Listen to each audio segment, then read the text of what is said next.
Hey everyone, welcome to Light Over Heat with Professor David Yamane. Today I'm going to try to bring some light to the question, just how normal are guns and gun owners anyway?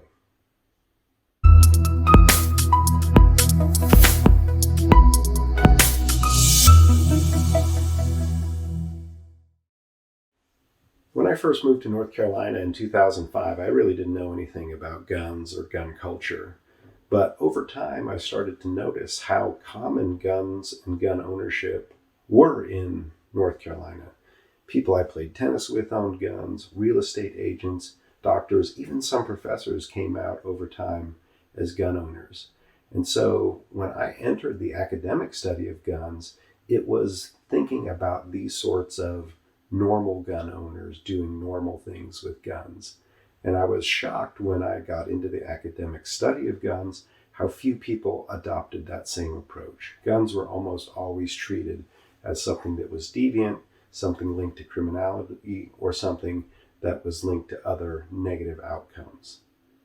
So it raises the question, just how normal are guns and gun owners anyway?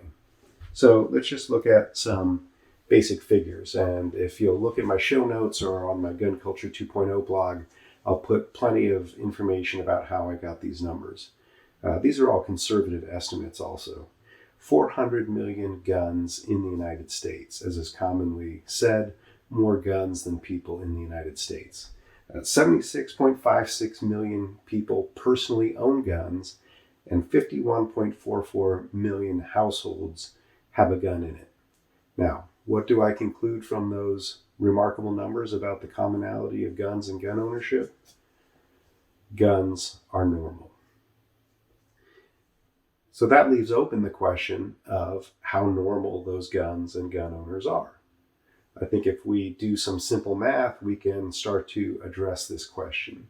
We can use those numbers I just showed you as denominators and various negative outcomes as numerators and see how often those gun owners and gun-owning households are involved in deviant behavior.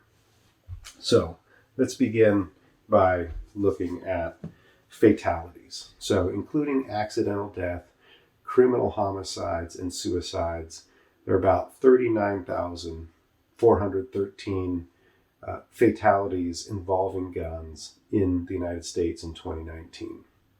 Now, what happens when we divide that by the number of gun owners and gun-owning households? We find 0.00098 fatalities per gun in the United States. We find 0.00052 fatalities per gun owner and 0.00077 fatalities per gun owning household. Almost no guns, no gun owners, and no gun owning households are involved in fatalities in any given year. This doesn't mean that those 39, almost 40,000 fatalities don't matter, but what it does mean is that we need to look at these negative outcomes in the broader context of just how normal and common guns and gun ownership is in the United States. Now let's take the maximal estimate of negative outcomes with guns. Let's look at fatalities, non-fatal injuries, and victimizations with guns, assault, robbery, rape, and sexual assault. 605,576 of these in the year 2019, which is, again, a lot. If you're among those 600,000 people, that affects you greatly, as well as those people's families, friends, and communities. But what does that tell us about the normality of guns and gun ownership? Okay.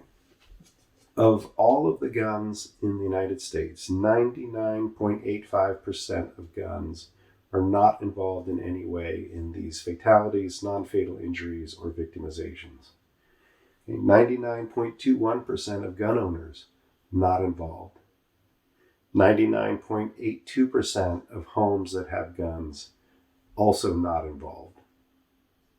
Again, we don't want to trivialize these negative outcomes. At the same time, we need to keep these negative outcomes in the context of the broader reality of guns. This has been the entire purpose of my research project on guns and gun culture. So, to answer the final question, just how normal are guns and gun owners anyway? Very.